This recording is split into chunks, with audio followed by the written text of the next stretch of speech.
We have 1 week left in class, a little less than a week. Your final exam is due on or before Thursday the 9th. So I just like to, go over, what to expect, how to help you prepare, things like that. Much of your information, your links to testing sites, all that is located in the proctored final exam information tab. Please read it. I put it there for you.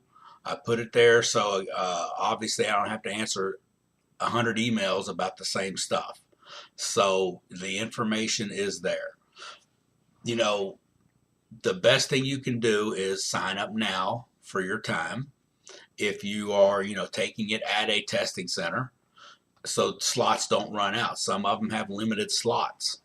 Most of them do not accept walk-ins. Although I know at BCTC, oftentimes we're not always full. So if something happens to where you forgot to sign up or you need to change your time, you might be able to get in if you walk in. I'm not going to say you can because sometimes the slots fill up. But if there's open slots, most of the time the proctors will allow you. It all depends. We have evening slots available, as I said in my email the other day. For those of y'all that work, I know that was something I kind of even griped about, was there's not enough evening slots. So someone said, well, then you need to work an evening slot. So I did. So I am doing Monday at Newtown campus 4 to 8. But the only campuses that do not have evening slots that I've seen are Danville and Georgetown. But most of the other campuses have at least one night during the week that have an evening slot. So if you really need an evening slot, you need to do it now and sign up for it. You can always change it, but it's better to get one in now. Don't wait till Wednesday and be mad because you can't find an evening slot.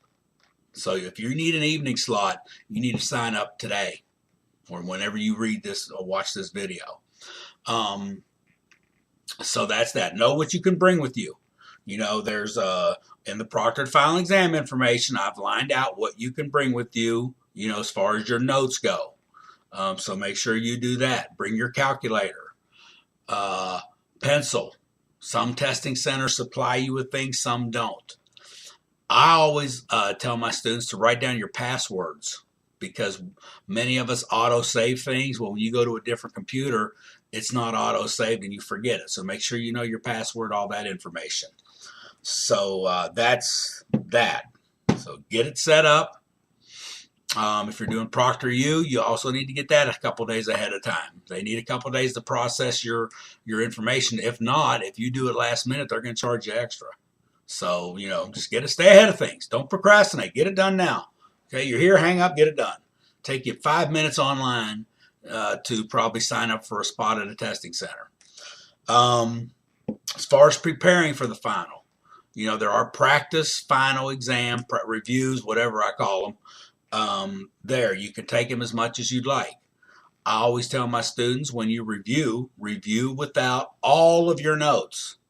So you should create what you're allowed to bring with you, what I allow you to bring to the test, and use that as your help.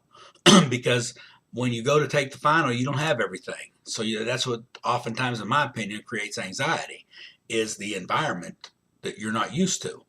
So if you're used to having, your math book, your phone, websites where you can Google stuff, and then all of a sudden you get none of that, and then panic can set in. So if you review in the same environment as close as possible to the testing environment, that might alleviate some of your anxiety.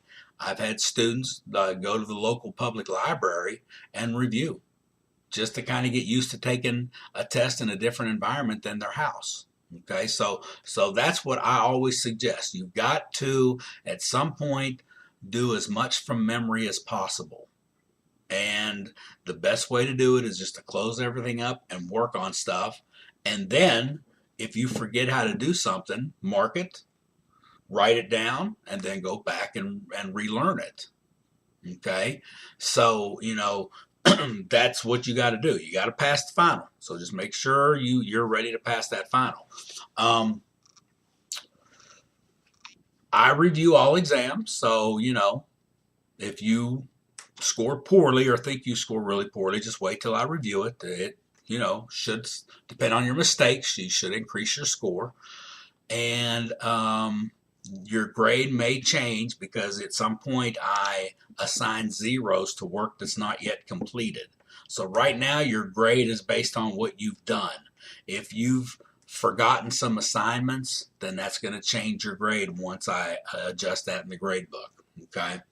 But other than that, I think that's about it. So know what you can bring with you.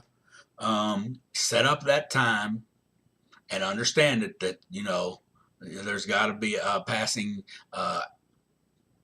score on that final. Or if you're in one of my classes that has a midterm and a final, a passing average. So that's what you got to have. Doesn't matter what your grade is otherwise.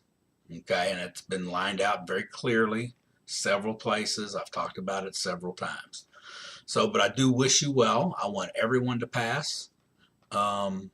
But please do not wait until 2 hours before your exam to start reviewing. And that's where people fail, because it's a lot of stuff to learn in 2 hours. You need to start reviewing this weekend. I firmly believe that will be your best chance of passing.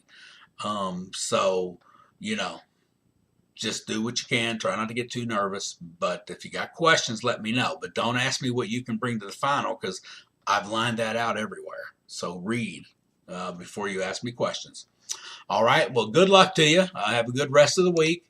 And let's all pass this final. I'd like to have one semester where I don't have to fail someone for failing the final. So let this be the first one. All right. Have a good weekend.